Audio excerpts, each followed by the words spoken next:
السلام عليكم ورحمة الله وبركاته. الفيديو بتاعنا النهاردة سهل وبسيط جدا، مكوناته بسيطة جدا، موجودة في كل بيت.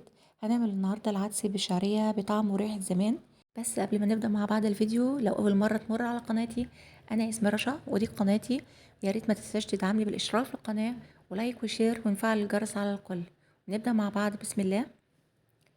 هنا كان معايا ربع كيلو عدس أصفر، غسلته وشطفته كويس لحد ما بقت ميته رايقة وسبته يتصفى على جنب لحد ما نجهز المكونات زي ما انتم شايفين كده.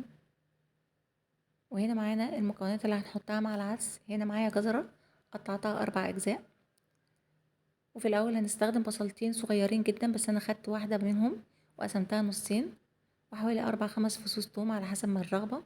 وهنا قرن فلفل حار، أنا ده حسب الرغبة برضو لأن احنا بنحب الأكل حار فحطيته حار. وحوالي 3 طماطميات وسط. نبدأ مع بعض. حطينا المكونات دي كلها وبمعلقة زبدة صغيرة شوحتهم نص تشويحة، وبعدين زودت حوالي لتر إلا ربع مية وسبته يستوي مع بعضه على النار. وهنا استوى معانا، وبعد ما استوى ضربته في الخلاط وصفيته عشان يكون الخليط ناعم ما يكونش فيه أي شوائب أو رواسب.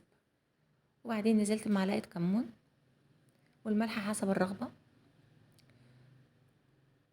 وبعدين هنزل بحبة شطة لو انتي حباه مش حابه سبايسي ما تحطيش شطه خالص، بس انا هنا عشان قرن الشطه طلع مش حراق حطيت شطه. وبعدين بنزل بمكعب مرقه دجاج ودي برضو اختياري، يعني الشطه ومرقه الدجاج اختياري حسب الرغبه، ممكن تستغني عنهم تماما. وتقليبه ونسيبه يغلي مع بعض على النار. شايفين القوام ناعم ازاي؟ ودي البصله التانية انا بوريها لكم حجمها قد ايه عشان تتاكدوا.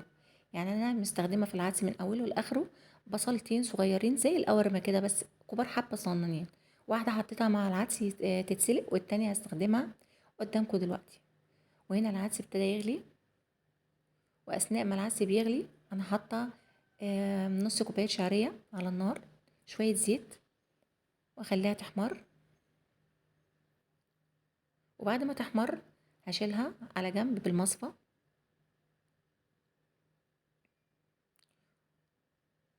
شايفين انا مشغله هنا وهنا العدس بيغلي ومعلقه وكوبايه نص كوبايه الشعريه بتحمر. هنا الشعريه بعد ما شلتها من الزيت هنزل بيها على العدس مع التقليب عشان ما تكلكعش. في ناس تقولك لا ما احط الشعريه بتكلكع، ابدا يا جماعه والله العظيم اثناء التقليب مفيش ولا حبايه لزقت في التانية. ودي كانت طريقه تيتا الله يرحمها، وحاليا طريقه ماما حبيبتي ربنا يرزقها الصحه يا رب. وهنا العدس غلي مع الشعرية. وهنا كانت البصلة الصغيرة اللي انا وريتها لكم من شوية، خرطتها ونزلت بيها مكان الشعرية. هو في فاضل بعض حبات الشعرية في الطاسة بس مفيش مشكلة مش هيحصل حاجة. هنا مع التقليب لحد ما تحمر البصلة وننزل بيها على العدس شوية شوية. بسم الله ما شاء الله ولا قوة الا بالله، اللهم صل وسلم وبارك على سيدنا محمد وعلى اله وصحبه اجمعين. وكده يا دوبك بس يقلب تقليبة، وبعدين هنغطيه بألف هنا على قلبكم. وادي النتيجة النهائية. بسم الله ما شاء الله ولا قوة الا بالله، تحفة يا جماعة وطعمه روعة. يا ريت لو الفيديو عجبكم ما تنسوش تدعموني بالاشتراك في القناة وتفعلوا الجرس على الكل.